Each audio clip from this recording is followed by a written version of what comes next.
It's a chilling tale of a mental breakdown. A new horror film called Hypochondriac had its world premiere at South by Southwest back in the spring, and soon everyone will be able to watch this LGBTQ+ thriller. The thing is, it's not pure fiction. It's based on the very real experiences of writer and director Addison Heimann. Addison joins us this morning. How are you, sir?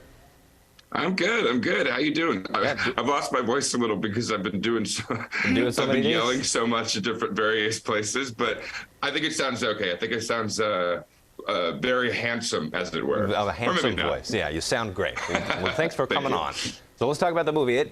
It focuses on a young Hispanic gay potter. Everything seems to be going great on the surface, but he's hiding this dark past. So that's what the movie is about. Without giving away the movie, what was it that happened to you in your real life that inspired the movie?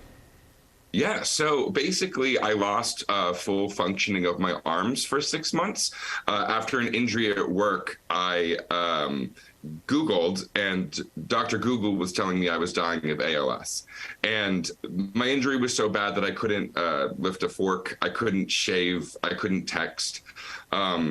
And while this was happening, my mother, who's bipolar, was leaving me voicemails telling me not to trust my friends. So that confluence of events caused me to crack. And the movie is basically an emotional retelling of what it was like to break down through the lens of what I experienced. Yeah. And what was the process for you realizing, hey, this would make a terrifying movie? And when you came to that conclusion, did it help you heal, writing your story and putting it on film? Yeah, of course. That's a good question. Obviously, it was cathartic. I think when I started writing it was kind of an accident, because it was kind of a joke that I made to a friend of mine. I mean, this is funny if a guy thinks he's dying because he's a hypochondriac, even though that really happened to me.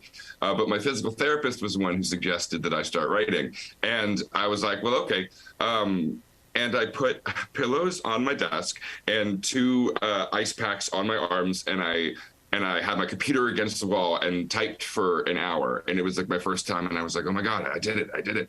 But, you know, obviously that was more of a vomit draft, as it were. And I had to learn, just because it happened doesn't mean it's interesting. But as I was trying to make it interesting, as it were, I don't know, it was cathartic, but it wasn't one moment, right? It was, you know, the 3rd day when I was on set after the 3 days, and I was like, oh my God, everybody's here making this movie about my story, and they care, and they're working really hard. And I'm crying to my boyfriend. I'm like, people like me. And he's like, yeah, Addison, obviously they do. And I'm like, I forgot, you know.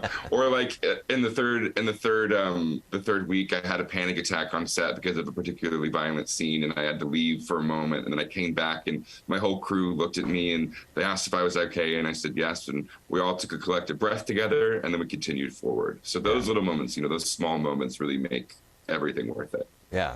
So filmmakers like you and like Jordan Peele are sort of elevating the horror experience. I feel like it's not just about. Are you comparing me to Jordan Peele? Because I don't know if you should, because he's like pinnacle.